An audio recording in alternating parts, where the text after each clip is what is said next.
یہ بات کہی گئی ہے ان اہل عرب سے جن کی زبان یہی، جن کا اڑنا بچھونا عربی، اور جنہیں اپنی عربی پہ ناز، جو فخر کرتے تھے، بلکہ اتنا ناز کہ وہ ساری دنیا کو کہتے تھے تم گونگے ہو، بولنے والے تو صرف ہمیں. اور واقعی وہ ایسے بولنے والے تھے کہ ماننا پڑے گا. ہم اس سے ہٹ کر قرآن پاک کو اگر ہم ایک سائڈ پہ رکھتے ہوئے یہ دیکھنا چاہیں کہ ان کی عربی کا کیا حال تھا، تو سنیے. دنیا میں آج تک کوئی زبان ایسی نہیں ہے جو عربی کا مقابلہ کر سکے، اس لیے کہ ان کے یہاں اتنے الفاظ ہیں، اتنی وسعت ہے، اتنے الفاظ ہیں کہ جواب نہیں ہے.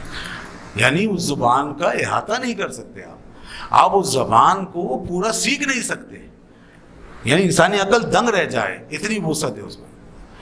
بھائی جہاں پر کہ گھوڑے کے لیے 900 سے لے کر 1000 تک الفاظ استعمال ہوں، اس کا کیا عالم ہوگا. تلوار کے لیے تقریباً 1000 الفاظ جس میں بولے جاتے ہوں، تو زبان کتنی وسیع ہو. شیر کے لیے 500 الفاظ بولے جاتے ہوں، 500 الفاظ صرف شیر کے لیے. سانپ کے لیے 200 الفاظ بولے جاتے ہوں. اس طرح لیتے جائیں، گنتے جائیں، پتہ نہیں کتنی چیزیں، کتنے الفاظ، مترادفات، مشترکات. اور پھر ایسا نہیں ہے کہ صرف تکرار ہے، بلکہ ان کی ذہنی وسعت دیکھیں، ان کی اسٹڈی دیکھیں آپ، فطری جو مطالعہ تھا ان کا، کہ یہ سارے الفاظ کسی نہ کسی ایک الگ معنی کو بتا رہے ہیں، ایک فرق کو بتا رہے ہیں. یہ بالکل ایسا نہیں 2 لفظ سیم ایک جیسے نہیں ہوتے، ان کے معنی سیم نہیں ہوں گے.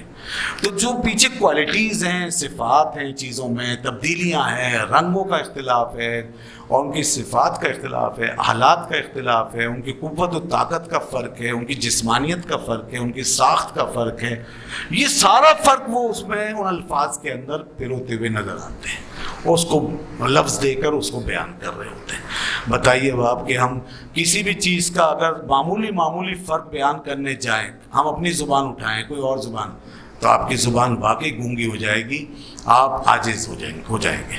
آپ کوئی ایک ڈائمنشن بیان کر سکیں گے، کوئی ایک حالت، 2 حالتیں، 3 حالتیں، مگر اتنی تفصیل کے ساتھ آپ ساری قسموں کے نام، ان کے حالات کے نام، ان کی صفات کے نام نہیں دے سکتے. آپ زیادہ سے زیادہ کسی چیز کے 2-4 نام آپ رکھیں گے، 5-6 نام. وہ سینکڑوں میں جا رہے ہیں، ہزاروں میں جا رہے ہیں وہاں پر. وہ اتنی وسعت ہے عربی زبان کے. اب کون ہے ایسا شخص جو پوری عربی جاننے کی بات کرے؟ اس لیے امام شافعی رحمۃ اللہ علیہ نے فرمایا تھا کہ جو یہ کہے کہ مجھے پوری عربی آتی ہے وہ جھوٹا ہے، اس کا یقین مت کرنا. کوئی نہیں جان سکتا. خود اہل عرب یہ دعویٰ نہیں کر سکتے کہ ہم پوری عربی جانتے ہیں. تو ایسی زبان، اتنی وسعت والی زبان، یعنی وہ سمجھ لیں کہ اس کائنات کے اندر جب رہتے تھے اور ان کائنات سے جب ان کا واسطہ پڑتا تھا، تو وہ کائنات سے اٹیچ ہوتے ہی اپنی لغت کے ذریعے سے تھے.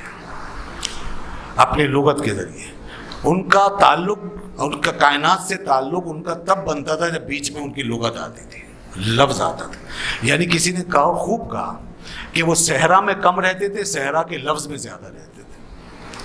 ان کا صحرا سے زیادہ صحرا کے الفاظ اور اس کی لغت سے تعلق ہوتا، چیزوں سے زیادہ چیزوں کی لغت اور ان کے الفاظ سے تعلق ہوتا تھا.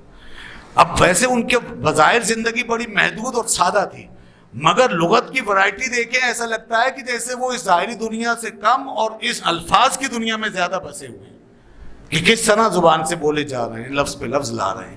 یعنی میں حیران ہوا، میں نے شعر کے الفاظ جب پڑھے، میں نے کہا نا 500 الفاظ، تو اس میں ایک لفظ آتا ہے وردن. شعر کے لیے ایک لفظ بولتے ہیں وہ وردن. وردن جو ہے لال چیز کو کہتے ہیں، گلاب کے پھول کو کہا گیا ہے وردن، مگر شعر کا نام بھی وردن رکھا انہوں نے، گلاب کا نام بھی وردن ہے.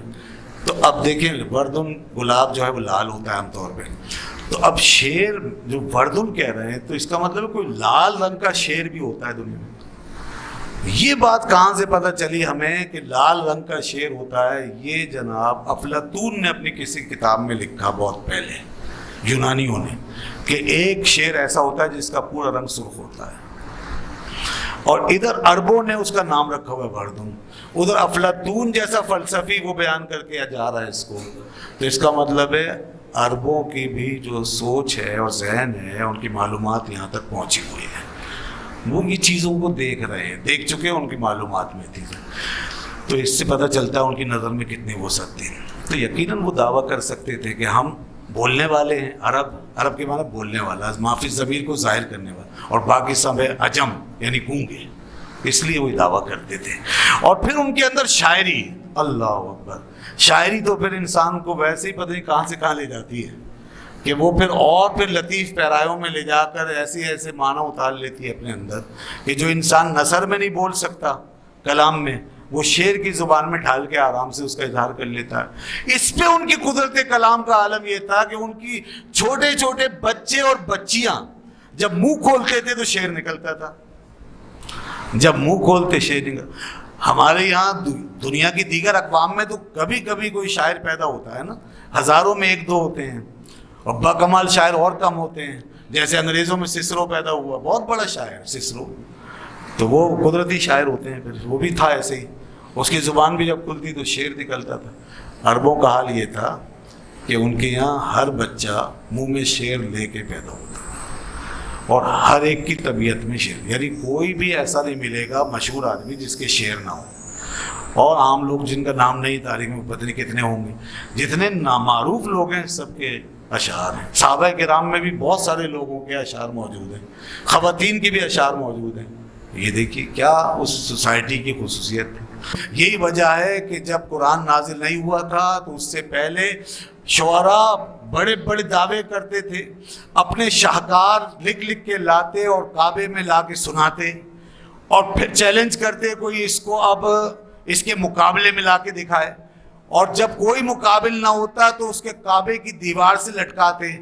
7 شعراء بلا مقابلہ ایسے پائے جاتے تھے جو کعبے کی دیوار سے لٹکے ہوئے تھے، اور پوری دنیا کو چیلنج تھا کوئی ان کا مقابلہ کرے. 7 شعراء، ان کے 7 کلام، وہ کعبے کی دیوار پہ لٹکے ہوتے. پوری دنیا سیلیوٹ کرتی تھی، بھائی کیا بات ہے، آج تک کوئی جواب نہیں آیا. چنانچہ پھر قرآن نازل ہوا.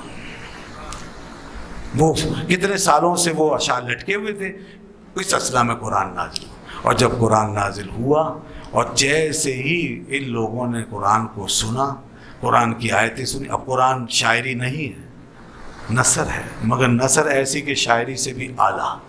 جب یہ سنا انہوں نے تو جناب انہی شعراء کا یہ حال ہوا کہ مارے شرمندگی کے وہ دن کی روشنی میں بھی نہیں گئے اپنے اپنے قصیدے اتارنے کے لیے.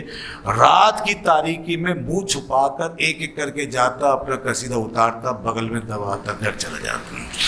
پتہ چلا دوسرے دن سارے قصیدے غائب، کیونکہ قرآن جب آیا تو ان کو بالکل حیران کر کے رکھ دیا، اور وہ جواب دینے کے قابل ہی رہے. انہوں نے کہا اس کا تو کوئی جواب ہی نہیں ہے.